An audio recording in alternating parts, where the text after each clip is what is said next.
Every constellation hides a champion, now their cosmos ignite. Long ago, before the first city lifted its walls, or the first temple touched the clouds, a night sky was a battlefield. The gods hurled storms and stars at one another, bent on carving their dominion into the bones of the earth. Alone among them stood Athena, goddess of wisdom and war, who believed that mortals deserved a chance to write their own fate. To defend humanity, she chose ordinary men and women, tempered their spirits in celestial fire, and clothed them in armor forged from fragments of constellations. They became the Saints 88 warriors, whose very lifeblood resonated with the rhythm of the cosmos.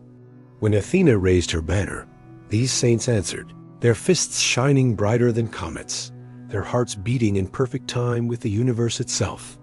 Centuries passed, kingdoms rose and turned to dust. Tales of Athena's champions faded into whispered bedtime stories, then dwindled into nothing more than fairy tales. Yet the pulse of the cosmos never stopped, and destiny never sleeps. High within the marble halls of the Grodd Foundation, Saori Kido and Eris, barely past childhood, felt that pulse like a drum in her chest. Guided by a prophecy left by her adoptive grandfather Mitsumasa, she secretly orchestrated the gathering of 100 orphan children from around the world. Boys and girls with no family names, no lineages, no future save for the one she planned to forge with them. They were scattered to the harshest corners of the planet, each place aligned beneath a guardian constellation. There they would train, suffer, and if worthy return wearing the sacred cloth of their star sign. The brutal plan raised eyebrows and broke hearts, but Mitsumasa insisted it was the world's last salvation. Should darkness ever rise again, Athena would need protectors ready to wield cosmos like living fire. No government, no army, no mortal weapon could stand where evil marched, but a saint might. And so the orphans departed without farewells, clutching a single promise: come home as champions, or don't come home at all. In Japan, a 13-year-old boy named Seiya pressed his forehead to the cold airplane window and watched his homeland vanish beneath the clouds. His only remaining family, an older sister named Saga, had disappeared the night before. No one could tell him whether she'd been taken, bribed, or simply lost in the machinery of the Foundation's ambitions. The ache of that mystery fused with the steel already lodged in his spine. If the path ahead demanded blood, then so be it. He would spill oceans to find her again. Seiya's destination was Greece, birthplace of myth. He expected marble pillars and olive groves. Instead, he met wind that sliced the lungs, rocks that blistered bare feet, and a trainer whose voice boomed like thunder over the Aegean. Marin, the Eagle Saint, gave no comfort and recognized no excuse. "The cosmos is in you," she told him while making him run barefoot across jagged cliffs. Men break their knuckles on stone because they refuse to realize the universe belongs to them. Feel it, command it, then punch through the mountain. Days blurred into months, months into years. Seiya wrestled gale-force winds, outran wild stallions across scrub-speckled plains, and meditated under waterfalls so cold they left needles in his marrow. When loneliness clawed at him, he whispered Saga's name and remembered why he endured. At night, beneath an ocean of stars, Marin spoke of Cloth's sentient armors that slept until a worthy heart called them. Each was guarded by a constellation. Pegasus, her own eagle, Dragon, Cygnus, Andromeda names that once sounded like fairy tales now promised absolution or obliteration. Seiya's trials escalated until a single task remained: fracture a man-high monolith of marble with one punch. Failure meant exile from sanctuary. Marin watched, arms folded, as he steadied his breath, summoned every memory of pain, hope, and rage, and struck. The pillar exploded like crystal struck by lightning. The sky thundered in response, and from its heart poured starlight that shaped itself around his battered body. Brilliant pauldrons, a breastplate of interlocking silver feathers, greaves that glowed like moonlit waterfalls. Seiya had awakened the Pegasus cloth. As marble dust drifted around him, he knelt not in exhaustion, but gratitude, and vowed that his first act as a saint would be to reclaim the family destiny had stolen. Far to the north, in the Arctic night, auroras whispered secrets across a sky blacker than pitch. On the drift ice stood Hyōga, a boy who seemed carved from winter itself. Where Seiya burned hot, Hyōga glowed cold. He listened to water freeze, charted the quiet paths of polar bears, and communicated with silence better than most people managed with words. His master, the formidable crystal saint, taught him that ice can preserve and destroy, conceal truth and expose lies. To command cold, Hyōga had to master stillness. For hours he meditated at the edge of a frozen sea, heartbeat slowing until snowflakes rested on his eyelashes without melting. When the moment was right, he would unleash that bound power in a single flicker. Diamond dust that cut flesh like glass, aurora thunder attacks that bulldozed glaciers. On the day, he shattered a 3-meter-thick wall of permafrost. The Cygnus cloth swirled around him, its white wings catching moonlight like blades. He bowed toward the seafloor, where his mother's sunken ship rested untouched beneath an icy tomb, and whispered a promise to protect every fragile heart he encountered, just as he could not protect hers. Across the world in China's secluded five-old peaks, a boy named Shiryū balanced on a cliff's edge above a bottomless chasm. His master, Doko of Libra, lounged on a nearby boulder, as though sipping tea were more important than saving his student from death. The lesson was simple and cruel. The dragon saint must carry the weight of heaven on his shoulders. Shiryū held that weight in horse, stances that lasted from sunrise to moonrise, in push-ups done with fingers on knife-sharp stones, in battles against waterfalls that could snap oak trees like twigs. He learned that true strength is humility carved by discipline, that a shield is not merely armor, but a promise to the defenseless. When he finally intercepted a waterfall's full force with his naked hands and redirected its torrent in a graceful arc that watered the dusty valley below, the roar of water softened.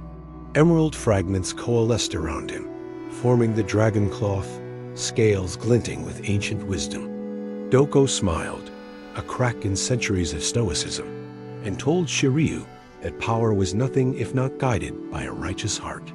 On a volcanic island in the Aegean Sea, gentle-eyed Shun practiced with chains forged from living star steel. His instructor, Albiori, often found him sitting cross-legged beside wounded seabirds, mending wings with strips of cloth rather than focusing on combat drills. Compassion, Albiori warned, could be fatal. Yet Shun believed empathy to be the strongest chain of all.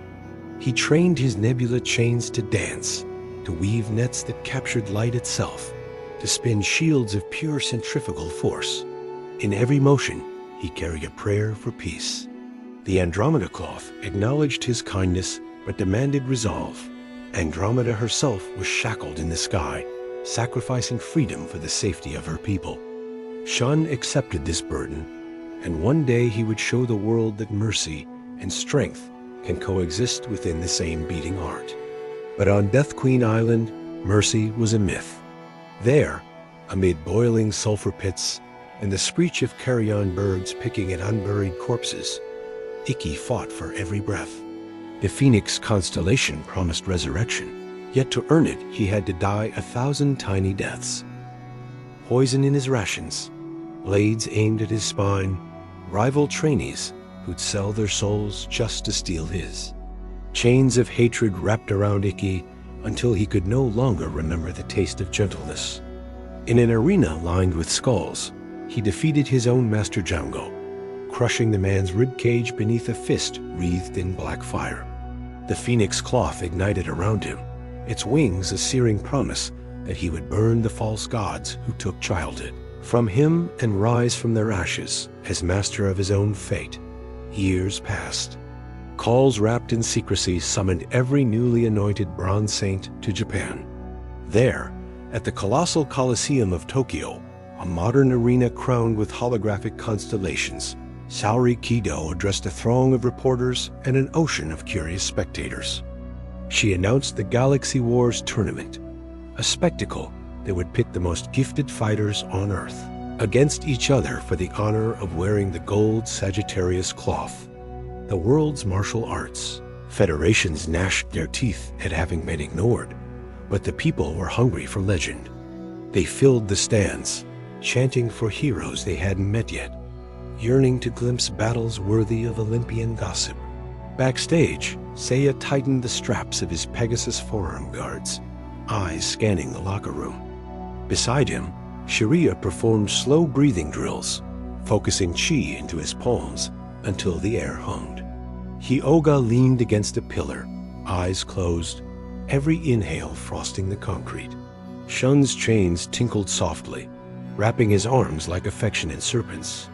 None of them knew what this tournament truly meant, only that a golden cloth waited at the summit, and with it, perhaps, answers about their scattered destinies. The crowd hushed as Seiya stepped into the arena. No warm-up music, no fireworks, only the collective heartbeat of 50,000 souls.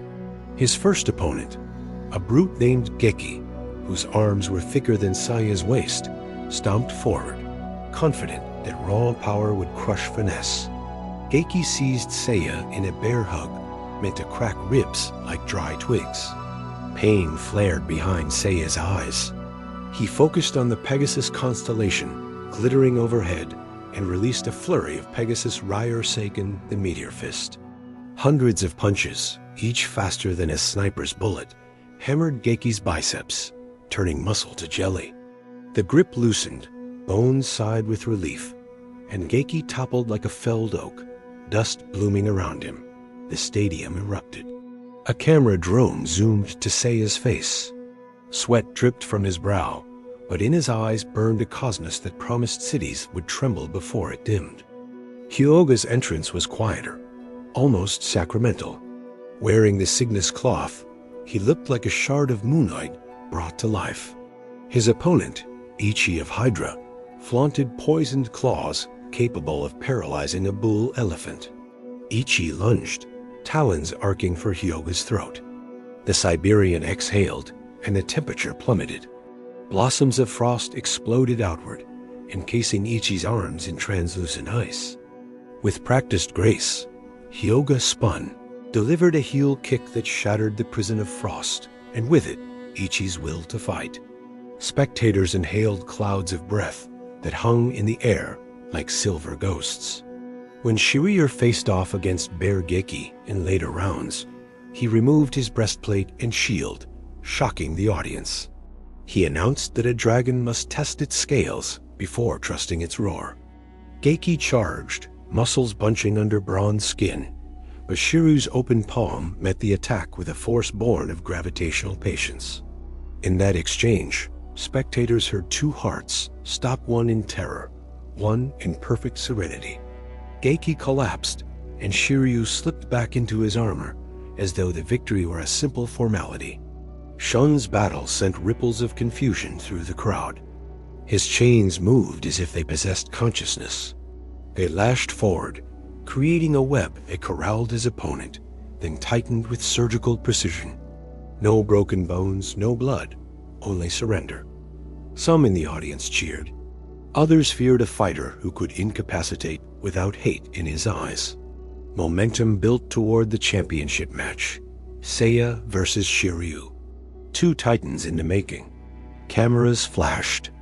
From her private skybox, Saori leaned forward, half eager, half anxious, sensing the invisible knot of fate cinching tighter. Seiya's meteor fists clashed with the unbreakable dragon shield. Sparks crackled, marble fractured, air warbled with shockwaves. Shiryū countered, unleashing his Rosen Sho Ru-Ha, a rising dragon punch that could carve a canyon through bedrock.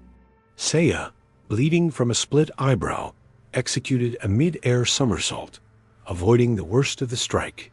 For an instant, they levitated face to face, twin comets intersecting trajectories. Before they could finish, darkness fell. His stadium lights burst with a collective pop. Emergency generators hummed, but failed. A low howl of wind filled the void, though no breeze stirred the flags. Amid the gloom, a figure stepped onto the destroyed arena floor. Flames, black at the core and crimson at the edges, curled from his shoulders. Phoenix Ikki, once Seiya's brother in suffering.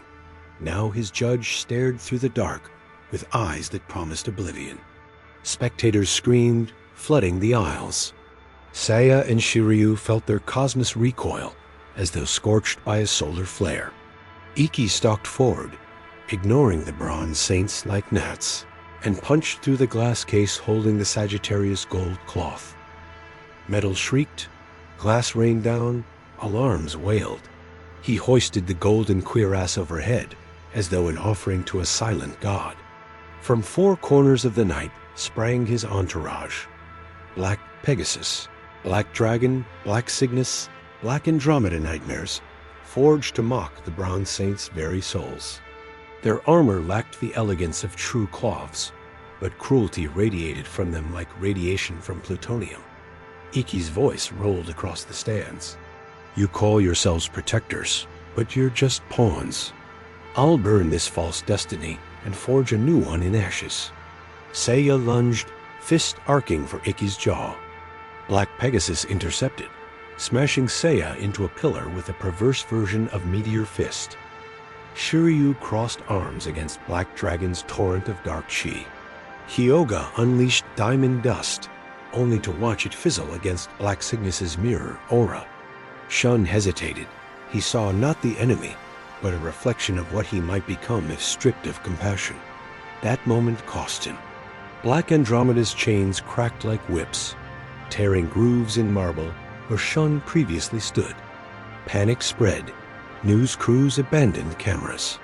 Concrete buckled under cosmic collisions, sending shockwaves that rattled downtown windows miles away. Amid the carnage, Ikki affixed portions of the gold armor to his phoenix cloth cuirass over black plume, gauntlet over flaming wing, creating an abomination that snarled at both heaven and hell. The battle might have ended there in catastrophe had not Saori Kido stepped onto the ruined dais, eyes radiant with centuries of memory. Her voice rang clear and commanding, slicing through chaos. Ikki, I am Athena reborn. This cloth is not a prize. It is a covenant. Abandon your hatred and stand with your brothers. For the briefest heartbeat, the phoenix flame flickered. Memories Seika's gentle smile, Shun's laughter, even Seiya's stubborn grin ghosted across Ikki's mind. But the island's nightmares seized him again. He snarled, hurled a burst of black fire skyward, and vanished into the smoke, his followers in tow. Silence collapsed over the arena like fresh snow. Broken concrete steamed under fading embers. Seiya knelt among toppled statues, bruised but unbroken. Shiryū braced him, while Hyōga scanned the smoke for lingering threats. Shun cradled a frightened child who had fallen during the stampede, whispering soft assurances even as his own knees shook. That night, in a candlelit chamber of the Kido mansion, Saori revealed everything. Her true identity, the prophecy of impending darkness rising from Sanctuary. The 12 gold saints who once guarded the goddess now ruled by a shadowy pope known only as Arles.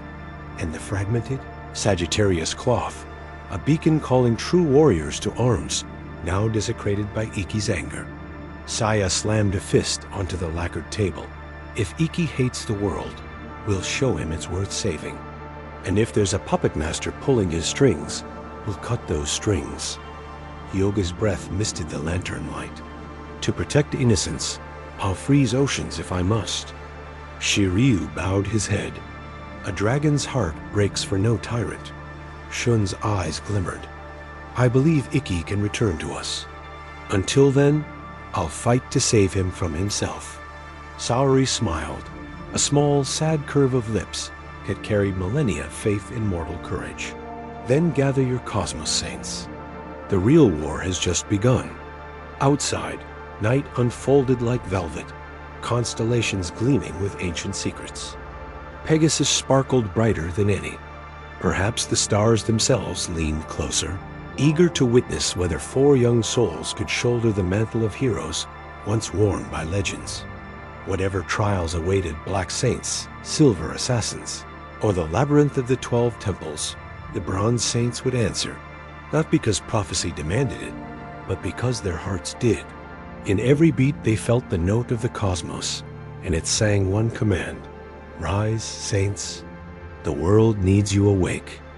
The moon has hardly crossed the sky since the battle-scarred night at the Tokyo Coliseum. Inside Saori Kido's mansion, a single lantern glows, painting the tami floors gold and bronze. Seiya stands at its center, Pegasus cloth folded neatly beside him. He sharpens his resolve the way a smith sharpens steel slow breaths in, fire out. Across the room, Shiryū performs silent kata, palms slicing the air like falling leaves. Hyōga leans against a cedar post, arms folded, exhaling tiny clouds. Shun kneels near the doorway, repairing a frayed link of his nebula chain, while a sparrow, drawn by his comb, hops across the threshold. Saori appears in the doorway, wearing a simple white dress. No throne, no scepter, only the timeless gravity of Athena behind her eyes. "Rest is a luxury we cannot afford," she says. Ikki holds pieces of the Sagittarius gold cloth and commands the Black Saints. If sanctuary senses disarray among us, they will strike. Seiya ties back his hair with a strip of cloth torn from his tournament headband. Then we'll strike first. Pegasus isn't meant for waiting. Hyōga's gaze drifts to the frosted garden beyond shoshi doors. Impatience can snap a blade. Let's temper our attack with knowledge. Where does Ikki hide? Shiryū unrolls a weather-stained scroll. During the chaos, I copied energy signatures left by the Black Saints. They point toward Mount Fuji's lesser-known lava tunnels. Natural labyrinth, rich in magnetite, perfect for masking cosmos. Shun's chain reacts, chiming like wind bells. The nebula senses them too. They've bound the Sagittarius pieces with a darkness that feels wounded. Saori steps closer, placing her hand over her heart. Ikki's hatred is a wound he keeps reopening. You may need to break the chain of his pain before you break his fists. Seiya meets her gaze. We'll bring him back one way or another. Night shrouds the slopes of Fuji in a quilt of mist. The saints move like phantoms. Cloths suppress to sparks beneath their skin. Lanterns are useless. The tunnels swallow light, reflecting it in jagged prisms. The air carries a metallic tang, laced with echoes that sound like distant screams. Black Pegasus emerges first, armor jet black and cracked like obsidian. "Welcome, Mirror Boy," he hisses at Seiya. "Did you polish your courage before you came?" Seiya's fists answer with a salvo of meteor fists that strobe the tunnel walls. Black Pegasus meets them with a twisted variant meteors, tainted with smoky trails. Each impact sets stalactites raining. The real Pegasus darts sideways, striking pressure points along his opponent's arm to disable the corrupted technique. He feels not triumph, but sadness. This is what he could have become had hope died inside him. Deeper in the labyrinth, Shiryū confronts Black Dragon beside an underground waterfall lit only by bioluminescent moss. The roar masks taunts. "Your justice is vanity," Black Dragon sneers, flexing claws tipped with poison. "Strength exists to rule the weak." Shiryū answers by removing his helmet and shield, and homage to his promise never to use them against an unworthy heart. The waterfall spray beads on his bare chest as he adopts Dragon's stance. Black Dragon launches, talons poised for the soft flesh over Shiryū's heart. At the last instant, Shiryū channels cosmos through his spine, unleashing Rosan Shō-Ru-Ha. A pillar of emerald energy erupts, punching through water and stone alike. When the mist settles, Black Dragon lies unconscious, his claws shattered, yet Shiryū's palm rests on his foe's heart, protecting rather than crushing it. Hyōga's duel plays out inside an ice-rimmed chamber where magma once kissed permafrost. Black Cygnus circles him, feet leaving frostbite footprints across cooling lava. Your mother sleeps beneath the sea, the dark mirror mocks, voice sharp as frozen glass, dreaming of the sun who chooses strangers over blood. Hyōga's cosmos flares, a blizzard swallowing grief. He conjures diamond dust so dense that the particles orbit him like moons. Black Cygnus counters with shadow diamond, shards laced with negative energy. In the collision, Hyōga weaves an aurora thunder attack, compressing cold and sorrow into a spear of light that pierces the darkness without destroying it. Ice encases his opponent, not to kill, but to halt further self-wounding words. At the labyrinth's heart, torchlight flickers against two Shuns, one radiant, one void black. Their chains coil and uncoil in silent dialogue. Brother still loves you, Shun whispers. Hatred is a costume you can discard, Black Andromeda lashes out. Chains shriek, clashing mid-air. Sparks fall like tiny meteors. Yet each time Shun blocks, his chains form circles, never spears. He refuses to stab a soul that mirrors his own. The stalemate breaks when Shun channels Nebula's stream, wrapping both of them in a gentle cyclone that forces air from lungs and anger from hearts. Tears leak down the black visor. The dark chain slackens. Shun catches his counterpart before he falls. In a cavern vast enough to hold a cathedral of bones, Ikki waits upon a throne of obsidian, fragments of gold Sagittarius clasped to his chestplate. Fire spills from fissures, painting him in hellish light. I knew you'd follow, he murmurs, voice echoing across the abyss. Because heroes cannot resist a tragedy. Seiya steps forward, friends at his flanks. We're not here to play roles, Ikki. We're here to bring you home. A bitter laugh ricochets off stalactites. Home? My home was screams and ash. Death Queen Island taught me truth. Power writes morality. Shiri's eyes steel. Then let us write a new truth. Ikki rises. The phoenix cloth ignites, fusing gold and black into something infernal. Cosmos explodes, a solar flare bending air into ripples. Lava plumes rocket skyward, illuminating glyphs carved into rock symbols used by ancient priests to summon underworld flames. Pegasus charges. Meteor fists blossom, but Ikki phases through, his phoenix illusion demon fist invading Seiya's mind. Visions slam into him. Saga chained, Saori bleeding, earth devoured by shadow. Seiya's scream echoes over water and fire. Shun lashes his chain, forming a protective dome around Seiya. Ikki, stop. You're hurting yourself. A burst of black feathers scatters the chains. Ikki whirls, striking Shun across the cheek with the back of a gaunted hand. The blow stings more in Ikki's heart than on Shun's skin. He hesitates. For a heartbeat, the inferno dims. Hyōga seizes that moment, launching freezing wind to encase Ikki's feet. Shiryū lunges, fists glowing emerald. Combined, they pin Phoenix for 3 seconds, enough for Seiya to sever the illusion and reclaim his will. Seiya vaults, spinning midair. Pegasus rolling crush. He hurls Ikki downward, crater smashing the rocky floor. Gold fragments skitter across basalt. Silence until magma geysers detonate around them.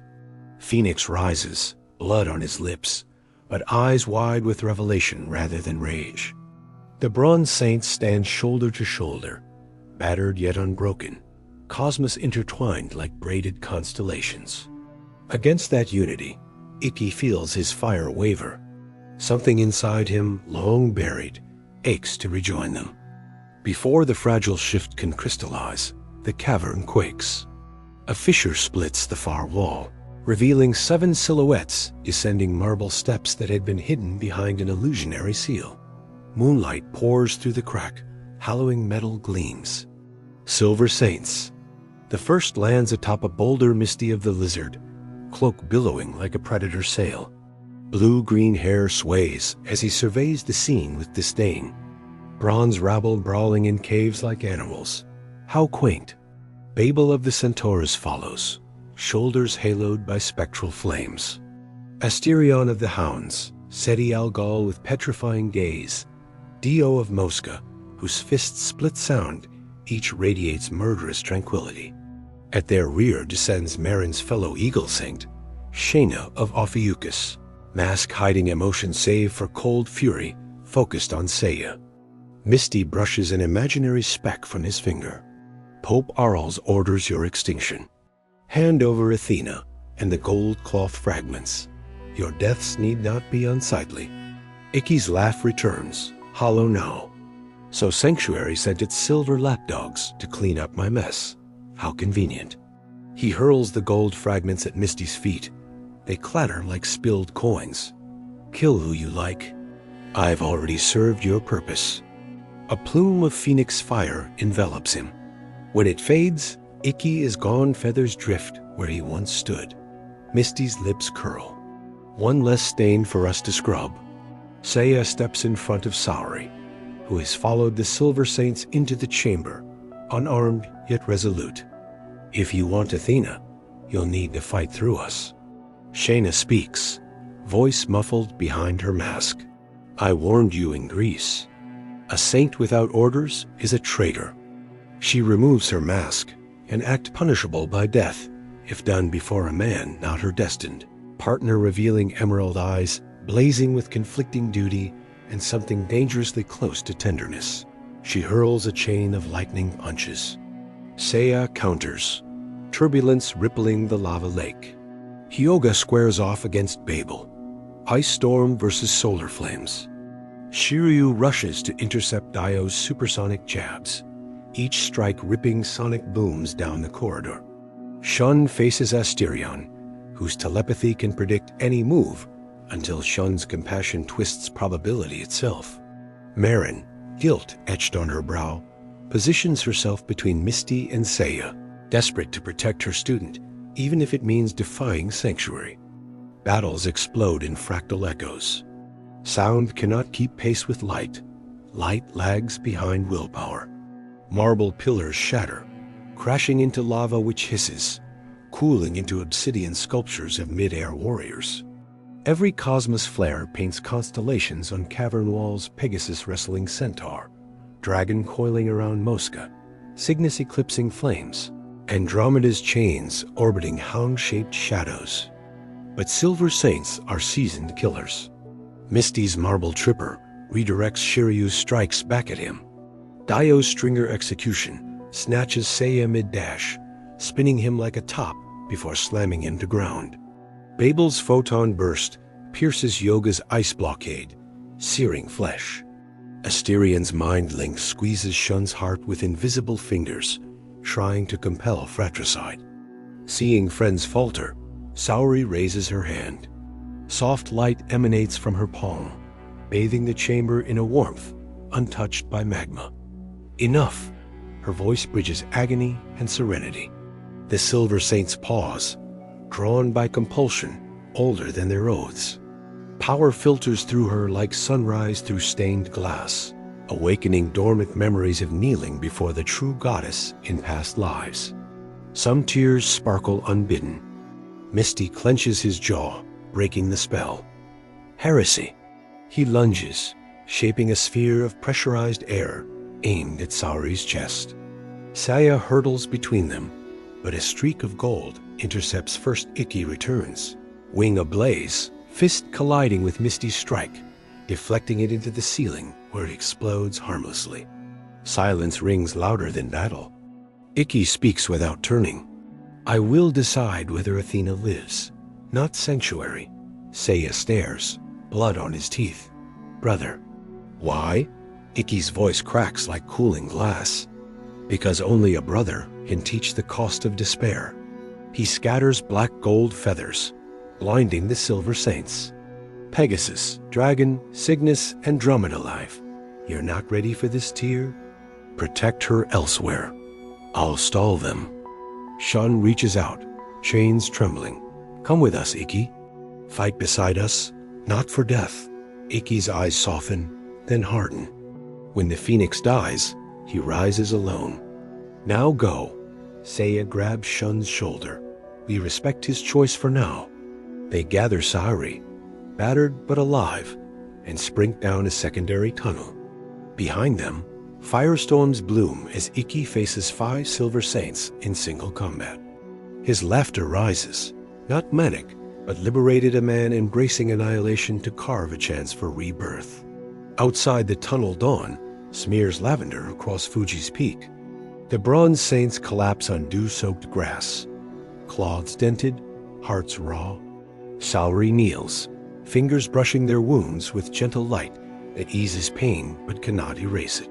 Hyōga peers back into the dark mouth of the cave. Do we abandon Ikki to his fate? Shiryū shakes his head. We trust his cosmos. A phoenix dies to rise brighter. If he falls, we honor that sacrifice by surviving. Seiya looks to the horizon, where the sun ignites clouds into flaming wings. We can't hide forever. Sanctuary's next move won't be silver, it will be gold. Saori clasps her pendant, a tiny replica of Nike, goddess of victory. Then we must become more than bronze. We must become the spark that lights justice in even a gold saint's heart. Wind rustles pines. Somewhere deep in Fuji's belly, a shockwave rumbles, the passing of something magnificent or tragic. The saints bow their heads for one breath, then rise together. Their silhouettes cut sharp lines against the growing sun. 4 figures, 1 goddess, walking from the shadow of night toward the crucible of destiny. They carry fragments of gold, shards of grief, and seeds of unbreakable unity. Ahead waits Sanctuary's marble gates, the Pope's unseen machinations, and 12 celestial palaces that have humbled titans. But for now, the morning air tastes of hope, tinged with ash from phoenix fire that still flickers on the wind. The journey continues in footsteps that leave prints of stardust across an ordinary mountain trail, whispering to every watching constellation. The bronze saints are coming. Under a sky bruised violet by pre-dawn haze, the private jet cut across the Aegean like a silver comet. No news outlets tracked its flight plan. No radar station questioned its silence. Inside, the cabin lights were dimmed to the color of faded parchment. Seiya, Shiryū, Hyōga, and Shun sat in half-circle around Saori, whose expression held equal parts serenity and steel. Their cloths dented, scorched, but lovingly cleaned rested in padded travel crates at their feet. The hum of engines throbbed beneath every heartbeat. Saori broke the hush. By sunset, we'll land on the outskirts of Greece and approach Sanctuary on foot. Once we breach its outer wall, the 12 gold saints will stand between us and the Pope's chamber. Normally, even touching the marble of the first temple requires a lifetime of training. We're attempting all 12 in a single day. Shiri's dark eyes glowed with calm purpose. Then we move as one body, one pulse. Hyōga swirled a paper cup of cold tea, watching micro-eddies swirl like snow. And we pray that Ikki's sacrifice bought us more than a few hours. Seiya's fist closed. He pictured the phoenix engulfed in silver fire beneath Mount Fuji and willed the memory to ignite courage rather than grief. He's not gone. Wherever a flame still smolders, a phoenix plots its next sunrise. A chime signaled descent. Dawn cracked wide, spilling molten gold across cotton clouds. Pegasus glittered faintly west of the rising sun, as though guiding them home. They ditched the jet at a secluded olive grove and trekked the rest of the afternoon along dusty goat paths. The mountains grew jagged, bleeding into one another like linked fangs. Near dusk, an ancient stone wall emerged, coiling around a vast plateau the way a mythic serpent girds a sacred egg. Turrets jutted at intervals, each crowned with statues of helmeted warriors frozen in silent vigil. Sanctuary. The moment Saori set foot on the marble road, a whistle cut the air, a note too harmonic for wind and too mournful for song. Hyōga yelled, "Down!" but sound outraced motion. A slender shaft of light streaked from a blind angle and buried itself in Saori's chest, just above the heart. The impact was soundless. Only the rustle of silk echoed as she staggered, hand flying to the wound. The saints converged. The arrow appeared ordinary olive wood shaft, silver head, until Shun's chain brushed it and recoiled as if scalded. Purple sparks leapt from the arrowhead, leaving burn marks on Saori's dress that resembled tiny constellations. Shiryū paled. That's no arrow. It's the golden arrow of Sagittarius. Seiya knelt, voice cracked raw. But the gold Sagittarius saint should be dead, his cloth shattered and scattered. A mocking laugh floated from the battlements.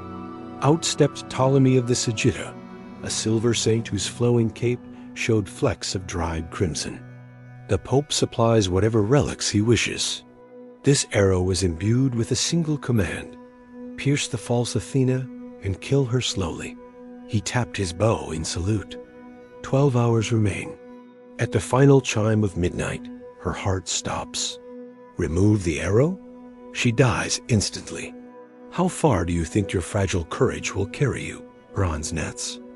Before Seiya could rise, a hurricane of thin air sliced the rampart. Ptolemy vanished into dust, no scream, no blood, just instant erasure. A sculpted figure sheathed a blade of compressed wind and retreated back into shadow. The message was clear. Sanctuary itself, not merely its sentinels, had passed judgment. Saori steadied her breathing. Blood trickled in dull roses down her bodice. I'm alive for now, she whispered. We begin. Every minute we hesitate is one heartbeat less in my chest. Seiya lifted her into his arms. Then we'll carve a 12-temple path so fast the arrow can't count the seconds. A stone staircase of absurd length zigzagged into mist, ending at a gateway engraved with a ram. Columns taller than redwoods framed a courtyard littered with cosmic debris, fragments of shattered armors, broken helms, and crystalline dust that glittered like morning frost. At its center sat a young man with amethyst hair, mending a shimmering fabric that defied shape. His aura felt neither hostile nor welcoming, merely ancient. Ares Mu, Shiryū murmured, the clothsmith. Mu's eyes reflected the gentle sorrow of someone who has outlived every clock. Your cloths are cracked and your spirits frayed. Hand them over. Tension relaxed a fraction. Seiya laid Pegasus on the mosaic tiles. The others followed. Mu extended a fingertip. Light threads emerged, weaving through metal, like silk through water. Dent smoothed, scorch mark vanished. He labored over each suit, humming scales no human throat could produce. Minutes bled away precious, but necessary. While he worked, the saints pleaded for a way to disarm the arrow. Mu shook his head. Only Athena's own cosmos can push lethal divinity backward through metal. To amplify hers, you must clear the 12 temples before the arrow's curse matures. Think of each palace as a tuning fork. Conquer it, and the frequency aligns a bit more to her heartbeat. Hyōga bowed. Then we owe you our first step. Thank you, Mu. Mu's smile was a dawn many eons old.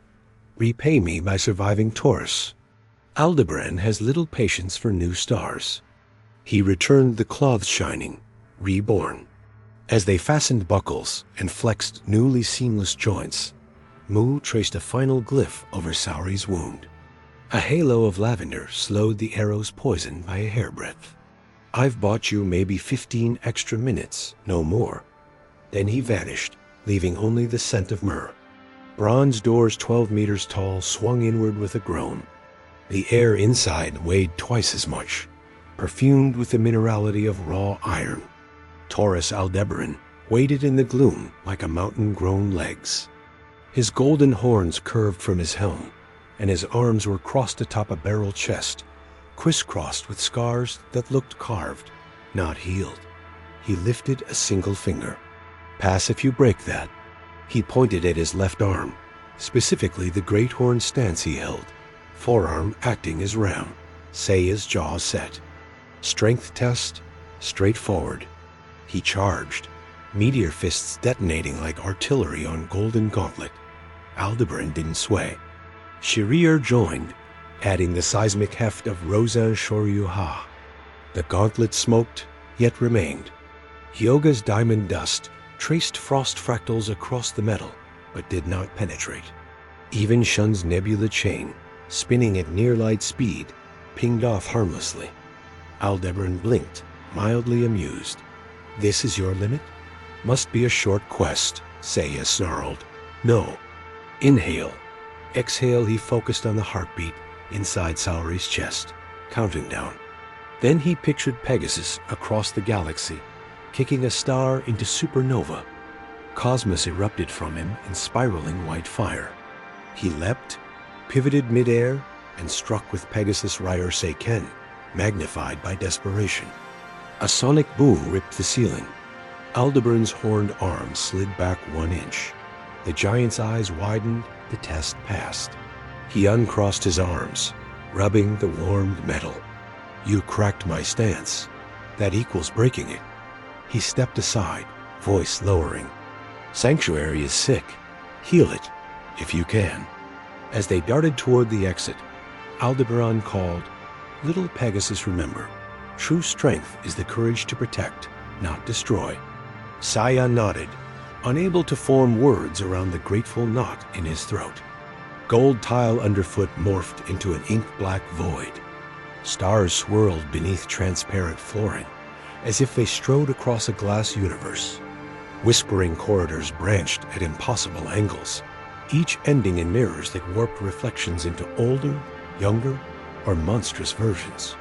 Shun tried to map their route with nebula chain embedded in walls, but the metal coils disappeared behind him. Hyōga attempted to freeze a landmark. The ice manifested on the ceiling instead. Panic nibbled at edges of resolve. A figure materialized identical to Seiya, yet sheathed in gold cloth. He raised an index finger to lips. "Which way to me is which way from me," then dissolved into stardust. Shiryū closed his eyes. Gemini is duality, light and shadow, truth and illusion. One path is reality, the other dream. Trust Cosmos, not eyes. They linked hands, focusing on each other's heartbeats. Footsteps echoed in unison. The labyrinth flickered. False doors peeled away, revealing a single straight corridor ending at a gateway, hung with twin masks, one smiling, one crying. Between the masks floated a deep blue rift speckled with lightning.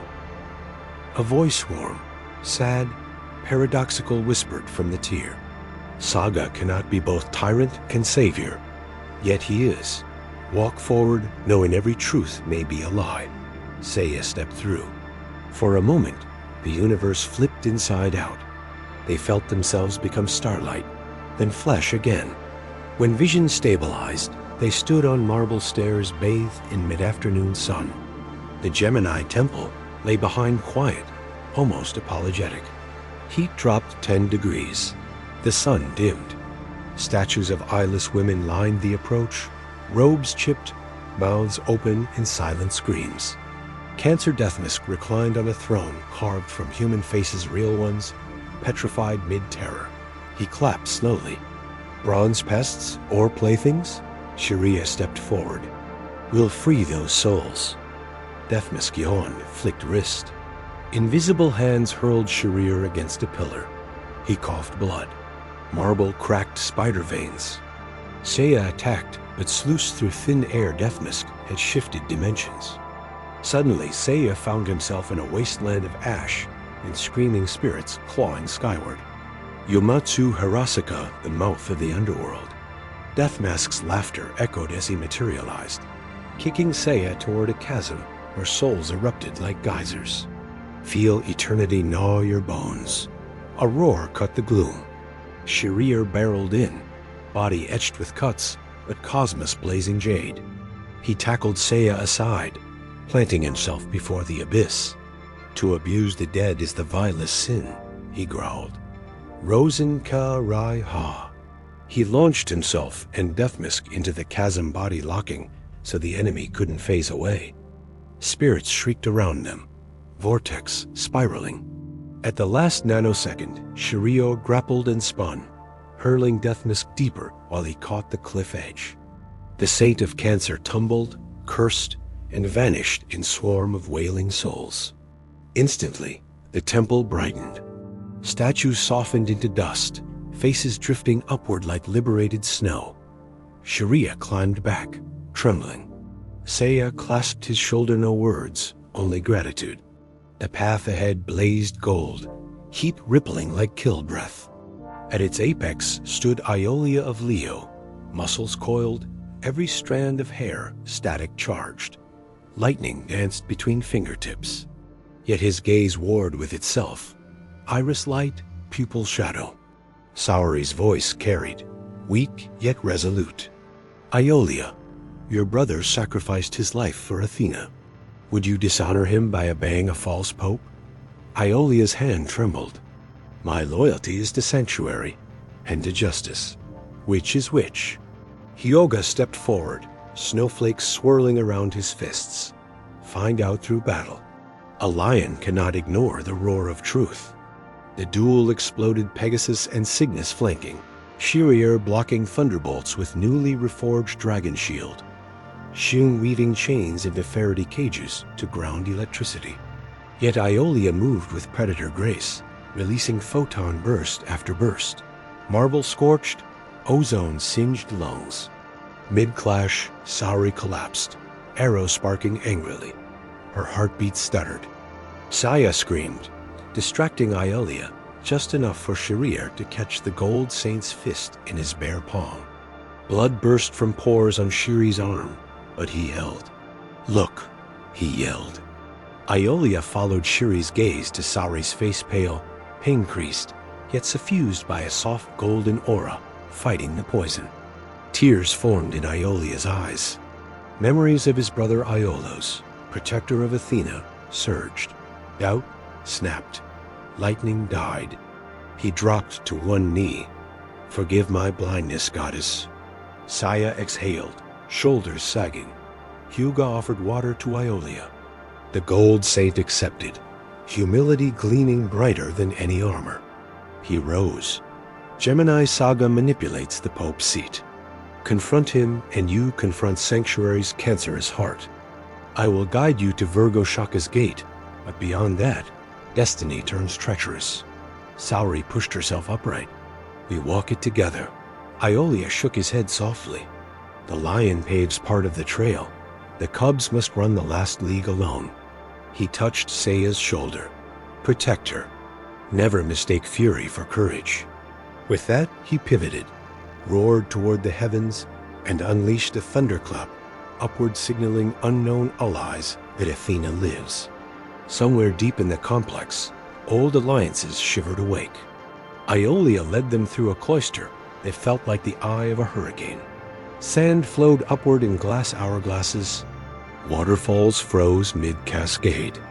Every breath sounded like a drum hit under blankets. This is the Garden of Kronos, Aiolia explained. Time pools here. Rest for 9 minutes. Your bodies will recover as if 9 hours have passed. But do not linger a second longer, or you'll age 9 years for each heartbeat. Shun shivered. Even miracles charge interest. They laid Saori on a stone slab that pulsed with quiet luminescence. Shiryū massaged chi points around the arrow, while Hyōga cooled the wound, delaying necrosis.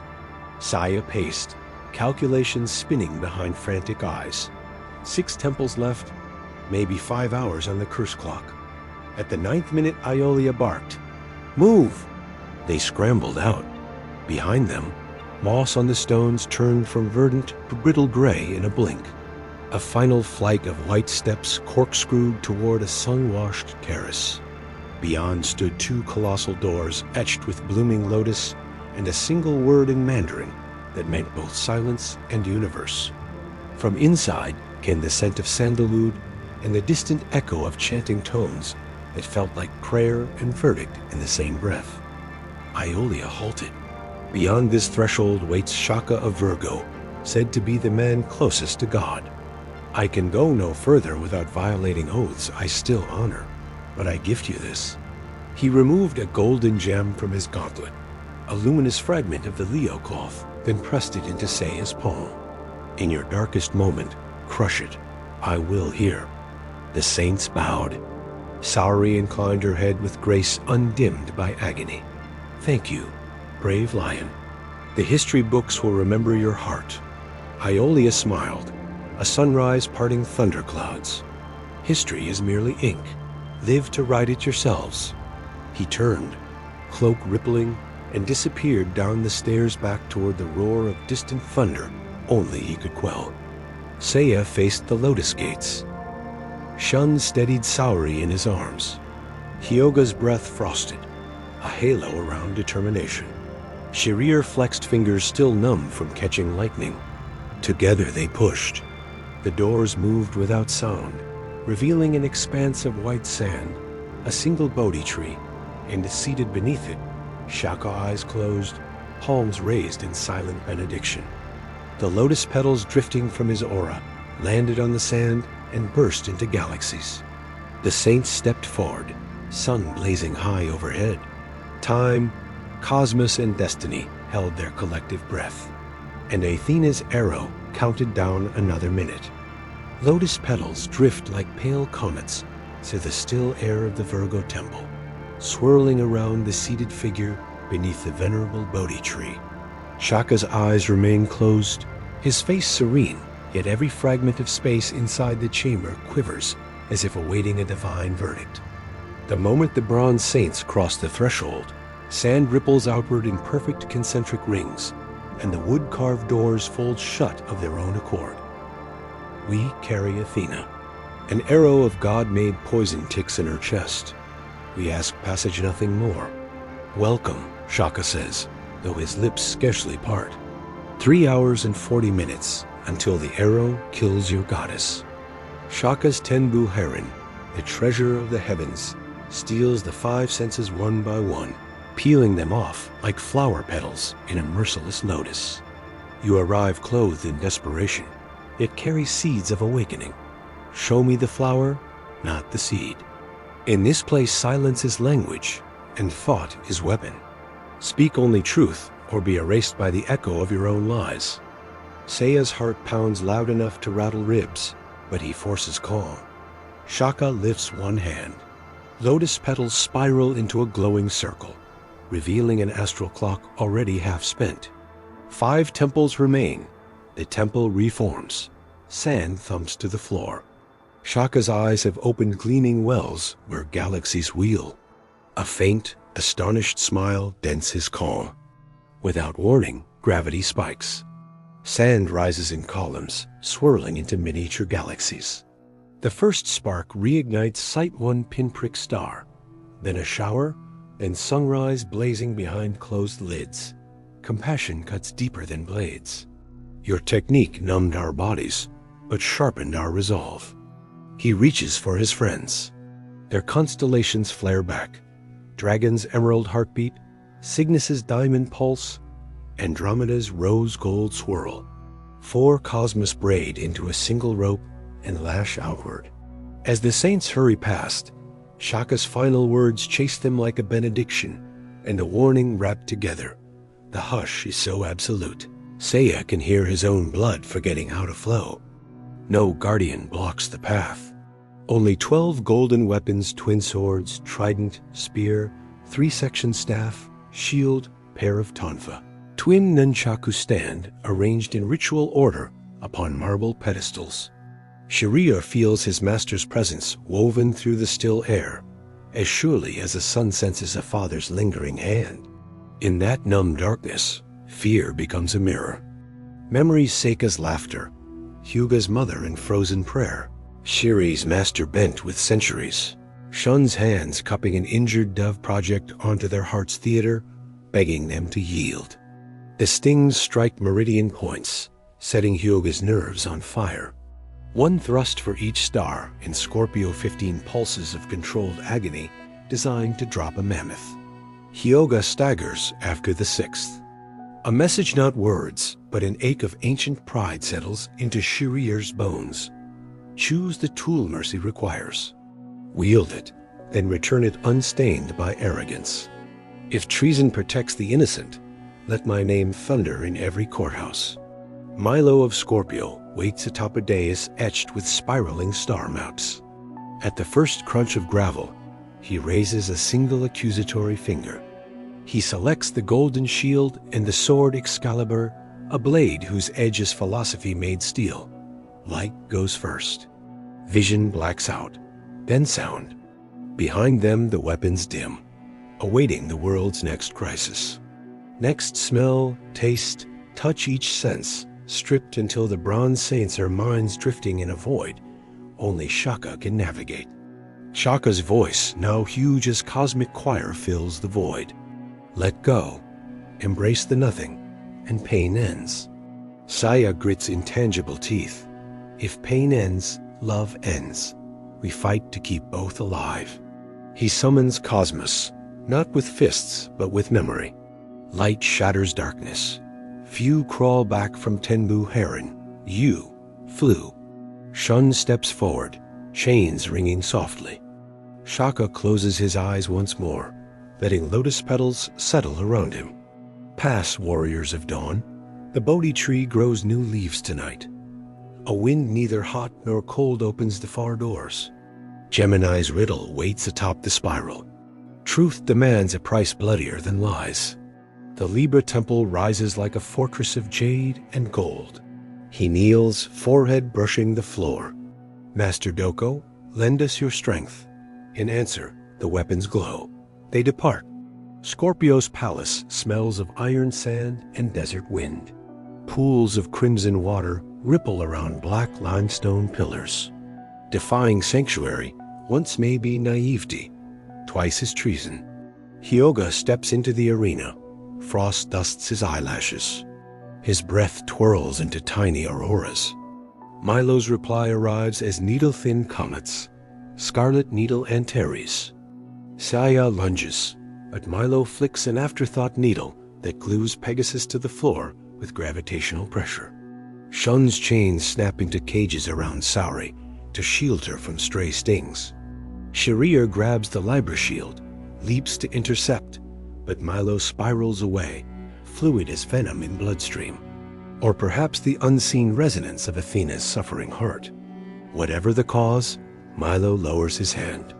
Hyōga drops to one knee at the 14th needle. Conviction that serves others is justice. I will not slay. Milo turns away. Hurry.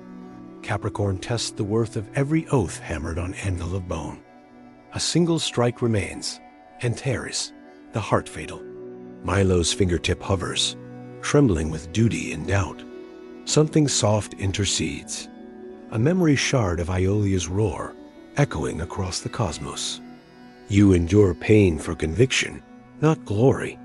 Shura of Capricorn stands at its center, Excalibur flashing along his forearm, a living extension of bone and resolve. He eyes the borrowed lumber blade in Shuri's grip and salutes with grim respect. Scorpio recognizes the Knight of the Northern Lights. The Capricorn blade dissolves into motes and reforms as an ethereal tattoo along Shuri's forearm. He draws blood from his own thumb, marks Hyōga's brow with a crescent of crimson. The crushing gravity on Seiya lifts. Needles melt to crimson petals. Capricorn's temple is a cathedral of shadow-cut marble, its every surface honed so keen, the air itself seems sliced. Shuri's strokes are weighty with mountain discipline.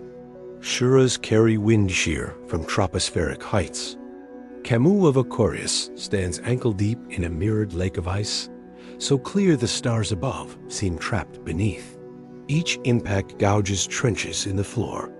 The others form a protective ring around Saori, cosmos blazing to deflect slicing wind. Air temperature plummets. Frost climbs Pegasus's greaves, creeps along Shun's chains. Shiryū raises newly earned Excalibur to strike, but Camus glides between, eyes heavy with melancholy. Camus lifts one hand, releasing a plume of diamond dust that blossoms into an ice coffin around Hyōga. He sinks inward, past pain, past memory, into a realm where only his mother's lullaby drifts like warm current beneath the polar sea. The prison sparkles, flawless and lethal. Internal temperature sinks toward absolute zero, molecules slow to near halt. Then show me Mercy's hypothermia. He raises arms, calling the absolute zero blizzard Aurora execution. Two Excaliburs meet. One will remain. They clash a symphony of tungsten screams and jade sparks. Minutes drain like sand from a slit hourglass. He drops Libra's blade, opens his stance, and extends his own forearm, bearing flesh to steel. Shiryū feints high, pivots low, crosscuts. Shura parries, riposts, then lands a diagonal slash that rends Shiri's breastplate. Aurora energy flares inside the coffin, refracting into prismatic lightning. Cracks spiderweb. With a crystalline roar, the coffin explodes. Hyōga emerges cloaked in swirling auroras, cosmos radiant. Blood freckles the golden blade. Shun gasps. Even the arrow pulse in Saori's chest seems to pause. Shiryū hears Doko's counsel in memory. Excalibur chooses its bearer by the purity of the arm, not the sharpness of the edge. Strike, he declares. If my cause lacks purity, let Excalibur pass judgment. Shura hesitates only an instant, then drives the sword toward Shiri's wrist. At contact, golden light fractures across both warriors. In that stunned hush, Shira realizes a truth buried under layers of dogma. Loyalty to tyranny corrodes the very justice Excalibur represents. His knees hit marble. Capricorn yields. Carry my blade to cleave corruption from Sanctuary's heart. Time sputters forward again. Shiryū, panting, offers a hand. Shira clasps it, oath reforged in shared honor. Aquarius Temple is a palace of frozen chandeliers, each icicle chiming a song audible only to cosmos-attuned hearts. Hyōga steps forward, despite the wounds Milo's needles left. Seiya pounds the coffin with meteor fist. No effect. Shun's chain glances off, ringing like forlorn bells. Interference will shatter him, Camus warns. Only one who commands cold deeper than my own can thaw that tune. Hyōga hears the words as muffled vibrations through meters of ice. Come home, my little swan. In that tender ache, Hyōga discovers a new color of cold one, woven of love, not sorrow. Freezing coffin or forgiving embrace-only intent decides whether cold preserves life or ends it. Camus closes his eyes, a frozen tear sliding down. Hyōga counters with Aurora Borealis, two glacial deities colliding. Ice plumes rocket skyward, shattering the ceiling to reveal constellations spinning like silver gears. When the haze clears, Camus lies unconscious but peaceful, frost tracing gentle filigree across his armor. Hyōga bows. The north remembers its teacher. Pisces Temple lies between reality and perfume-drenched nightmare. Petals rose, crimson, violet blanket the floor inches deep. Their scent intoxicates. Thorns gleam with neurotoxin. Aphrodite of Pisces reclines against a pillar. Beauty so flawless it fractures thought. He flicks a rose. It sails like a lazy ember, then slices a marble statue in half. Elegance defeats brute intent, he lilts. Shun steps forward. Elegance is hollow without compassion. Aphrodite smirks, summons black midnight roses petals, heavy with poison, potent enough to melt bone. Shun's shield falters. Aphrodite releases a volley of royal demon roses. Shun's nebula chain weaves a cyclone shield, petals disintegrating against centrifugal force. A straight stairway ahead leads to a solitary chamber where marble columns circle a golden throne. Seiya and Hyōga charge, but vines erupt, trapping ankles. Aphrodite blows a kiss, sending white piranha roses petals like microsaws toward Saori. Shun sees only one path. Nebula storm. You've shed blood to arrive, but the path ends here. Chains unwind, forming a superluminal vortex that swallows every rose, every petal, shredding them to cosmic dust. It is Saga of Gemini, the very gold saint whose temple nearly unraveled their minds. No torches, yet soft light emanates from the alabaster floor. Atop a raised dais sits a figure in robes white as bleached bone, Kud shadowing his face. Two massive bronze doors behind him bear the sigil of Athena's owl, wings spread in warning. I am the Pope, the protector of sanctuary. Saga flicks two fingers. Saori and bench levitate, arrow vibrating with lethal anticipation. Crushing the Leo gem in his fist, he unleashes a beacon of golden thunder. The Leo saint himself does not appear, but his cosmos grants reinforcement to Pegasus's courage. My twin nature's ward, the darker one. Tonight you face them both. I am also the murderer of truth. His eyes split, one tranquil, the other storm-mad. Stars materialize, collide, go supernova, all within the chamber. At last instant he veers, slamming Saga into his own throne, cracking it down the middle. Shiryū counters with Excalibur, slicing event horizon fragments to harmless light. Hyōga freezes pockets of singularity before they can collapse into black holes. Shun's chains weave gravitational nets, redirecting stellar shrapnel. The storm lashes Aphrodite, finally stripping perfect armor, tearing flawless skin. He collapses among the ruins of his own beauty, petals settling like snow on quiet Edo. As Pisces falls, so too does the aroma's illusion. The Pope's chamber. A hush like lunar vacuum greets them. Seiya sets Saori gently on a stone bench, arrow wound pulsing urgent red. Time remaining, fewer than 30 minutes. Saga meets him mid-air, their fists clanging with power to fracture moons. Pegasus Meteor Fist versus Demon Emperor Fist. Each exchange births shockwaves that topple columns, splinter floor. The hooded figure rises. Seiya's voice climbs a trembling octave. Show your face, impostor. The figure lowers his hood. Familiar blue hair. Chiseled features touched with melancholic nobility. Shun whispers, two faces, one soul. Saga descends the steps. His aura flickers golden light smothered by wine-dark shadow. 26 years ago, he continues, I strangled the rightful pope and donned his mantle. Cosmos whiplashes outward, hurling bronze saints like leaves in typhoon.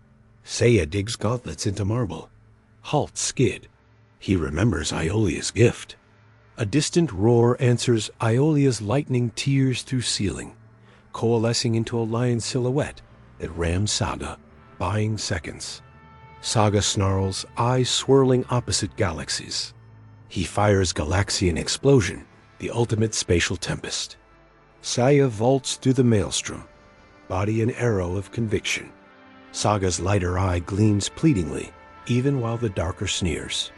Kill me, he rasps. Free me.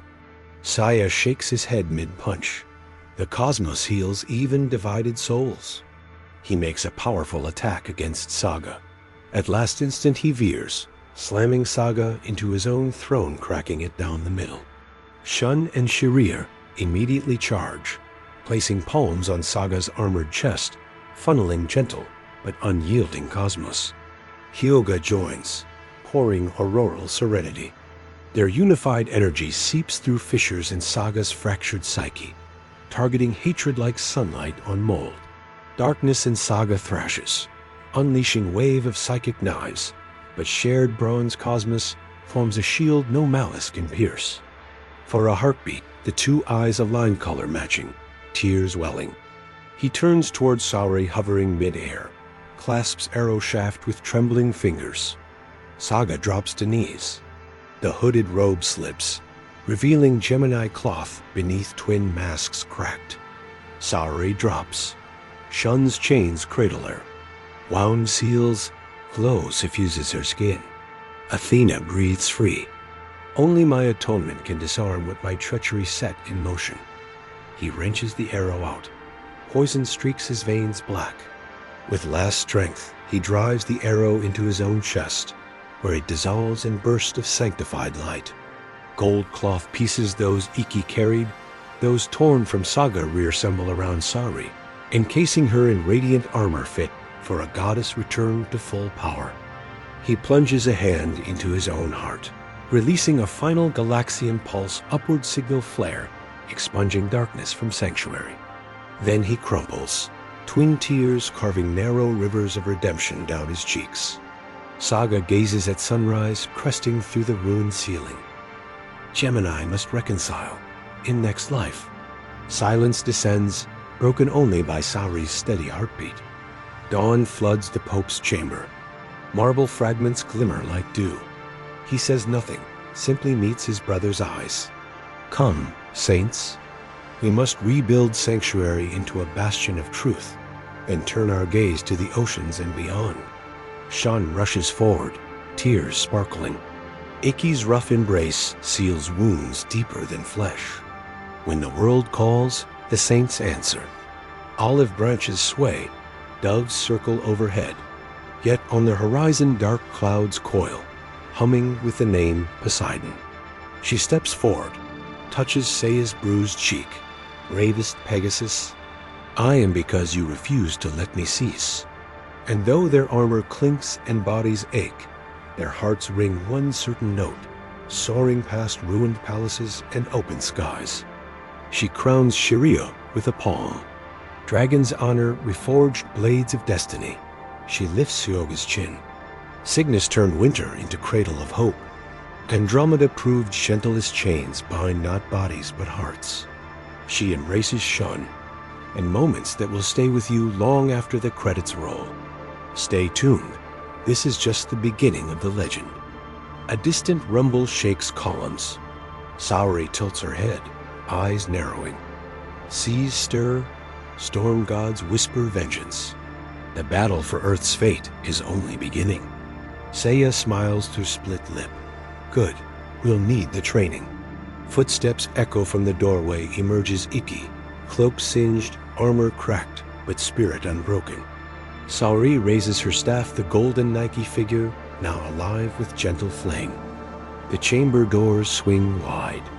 Outside, the 12 temples stand silent beneath fresh sunlight, their curses lifted, their bells tolling bright.